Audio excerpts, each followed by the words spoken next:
रश्मि और अमर लॉकडाउन के चलते डेटिंग ऐप पर मिलते हैं। उसी बीच उनकी बॉन्डिंग बहुत अच्छी बन जाती है और दोनों एक दूसरे से प्यार करने लगते हैं। बस लॉकडाउन खत्म होते ही चट मंडी पट शादी। उससे पहले घर में बात तो कर लो। अरे माँ पापा कभी मना नहीं करेंगे। अमर की बात सुन रश्मि खुश हो जाती है। ऐसे ही दिन बीतते हैं और देखते ही देखते लॉकडाउन खुल जाता है, जिसके अगले ही दिन अमर अपने परिवार के साथ रिश्ता लेकर रश्मि के घर पहुंच जाता है। अभी लॉकडाउन खुला ही है और कोरोना तो खत्म भी नहीं हुआ, इसलिए ज्यादा कुछ ना करके अगले कुछ दिनों में छोटे फंक्शन के साथ शादी कर लेते हैं। अमर के पापा की बात पर सब सहमत हो जाते हैं। कुछ दिन बाद दोनों की शादी हो जाती है और रश्मि अपने ससुराल पहुंच जाती है। बेटा, शादी तो तूने अपनी मर्जी से कर ली, लेकिन बहू को बोल देना इस घर में हुक्म मेरा ही चलेगा, इसलिए अपना राज जमाने की कोशिश भी ना करे। माँ, रश्मि को यहाँ सिर्फ प्यार, आशीर्वाद और अपनापन चाहिए, पैसा या राज नहीं। बेटी की बात पर सास मुंह बनाए वहाँ से चली जाती है और अब वो हर रोज रश्मि को परेशान करना और ताने देना शुरू कर देती है। देखो, ये है आजकल की लड़की, इंटरनेट पर लड़कों से बातें करते हुए इन्हें शर्म भी नहीं आती, और यहाँ तो देखो कितनी सीधी सुशील बनकर दिखा रही है। मम्मी, शादी के रिश्ते वाले इंटरनेट ऐप से जब किसी को कोई दिक्कत नहीं है, फिर डेटिंग ऐप के जरिए मिलना किस तरह गलत हो सकता है? रश्मि की डेटिंग ऐप वाली बात सुन उसकी हैरान सास तुरंत तुनक कर पूरे घर को सिर पर उठा लेती है, जिसकी आवाज सुन अमर और उसके पापा भी वहाँ आ जाते हैं। हाय मेरी माता, इतना बड़ा झूठ! डेटिंग ऐप को इंटरनेट के जरिए मिली है बोलकर इस कलमुही को मेरे सर ला बिठा दिया। अरे नासपीटी, तुझे जरा भी शर्म नहीं आई? वहाँ न जाने कितने लड़कों से गुलगुलू करके तुझे मेरा ही लड़का मिला था फंसाने के लिए। माँ, मुझे तो समझ नहीं आ रहा क्या बोले जा रही हो। डेटिंग ऐप इस्तेमाल करना कोई अपराध नहीं है, और तुम रश्मि को ऐसा कैसे बोल सकती हो? मैं भी तो था उस ऐप पर।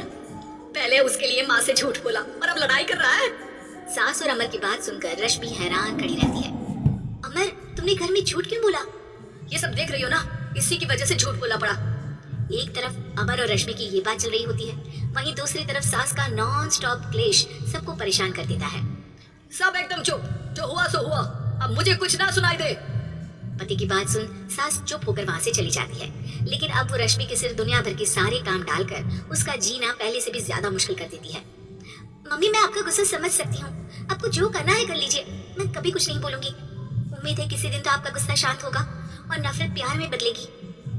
रश्मि की अच्छाई को उसका नाटक समझकर सास गुस्से के 7वें आसमान पर चढ़ जाती है और उसी शाम रश्मि को नीचा दिखाने के लिए अपनी सहेलियों को घर बुलाकर उसकी बुराइयां करने लगती है। अरे कौशल्या, क्या बताऊं, आजकल के बच्चे ना बहुत एडवांस हो गए हैं। पहले रिश्ते घर परिवार वाले सब देख परख के कराते थे, और अब ये लोग खुद न जाने कहाँ कहाँ मिलकर खुद ही सब कुछ पक्का करके हमें बता देते हैं। लड़की का कैसा दिन धर्म, कैसा ईमान, कैसा चरित्र, कुछ नहीं पता, बस प्यार किया और घर लाकर बिठा देते हैं। अरे ऐसा क्यों बोलती हो? आजकल बच्चे अपने आप में बहुत समझदार हो गए हैं, और फिर पूरी जिंदगी तो उन दोनों को ही साथ निभानी है। अपनी पसंद से शादी कर भी ले तो क्या दिक्कत? तू ही देख ले, पहले इतना अच्छा बेटा और अब सोने पर सुहागे जैसी सर्वगुण संपन्न बहू। अरे पता है, अभी कुछ दिन पहले मेरी बेटी ने मुझे डेटिंग ऐप के बारे में बताया, जहाँ लड़का लड़की अपनी पसंद से अपने आप एक दूसरे को चुन लेते हैं, और फिर अगर सब सही रहता है तो बात आगे भी बढ़ जाती है। अरे इसमें इतना खुश होकर क्या बता रही हो? ये तो गलत है। न जाने कौन क्या है, कितना झूठ कितना सच है। अरे पर सोचो, जब तुम किसी के बताए रिश्ते को देखने जाते हो तो क्या एक ही बार देखने से सच झूठ का पता लगा सकती हो? जरूरी नहीं कि बच्चों का लिया फैसला हमेशा गलत हो। अरे बहुत बार हमसे भी तो गलत फैसले होते हैं ना। अच्छे बुरे लोग तो हर जगह मिल सकते हैं, फिर इसमें सिर्फ बच्चे ही गलत कैसे? सहेलियों की बात सुन सास सोच में पड़ जाती है और इसी तरह कुछ दिन बीत जाते हैं, जिसमें ना तो वो रश्मि को परेशान करती है और ना ही कोई ताना सुनाती है, जिसे देख रश्मि परेशान हो जाती है। मम्मी, आपकी तबीयत तो ठीक है ना? कुछ दिनों से देख रही हूँ आप मुझे कुछ बोलती ही नहीं। तो मेरा परेशान करना ज्यादा अच्छा लगता है क्या? नहीं, आपकी शांति उससे ज्यादा परेशान कर रही है। शांति इसलिए है क्योंकि मुझे एहसास हो गया है कि गलत तुम लोग नहीं, मेरी सोच है। प्यार तो एक सुंदर एहसास और शादी खूबसूरत साथ है।